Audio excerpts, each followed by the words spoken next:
Hi friends, please subscribe to Amravati Media and press the bell icon for more latest updates. టీడీపీలో అధికార ప్రతినిధుల రచ్చ. కూటమి సర్కార్కు నేతృత్వం వహిస్తున్న టీడీపీలో అధికార ప్రతినిధుల రచ్చ జోరుగా సాగుతోంది. ఎవరిని ఇప్పటివరకు అధికార ప్రతినిధులుగా ప్రకటించకపోవడం, ఈ పదవుల కోసం కూడా నేతలు క్యూ కట్టడం వంటివి పార్టీలో చర్చకు దారితీస్తున్నాయి. ఒకప్పుడు పార్టీ అధికారంలో లేకున్నా టెన్షన్గా అధికార ప్రతినిధులను ఏర్పాటు చేసేవారు. ఇలా అధికార ప్రతినిధులుగా ఉన్నవారు ఇప్పుడు కొందరు మంత్రులు అయ్యారు. దీంతో ఆయా స్థానాలు ఖాళీ అయ్యాయి. మరోవైపు అధికార ప్రతినిధులను ఏర్పాటు చేసి 2 ఏళ్లు గడిచిపోయింది.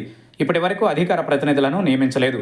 దీంతో పార్టీ తరఫున వాయిస్ వినిపించేవారు కూడా కనిపించడం లేదు. కొందరు ఉన్నప్పటికీ వారికి ఏం మాట్లాడాలో కూడా తెలియని పరిస్థితి నెలకొంది.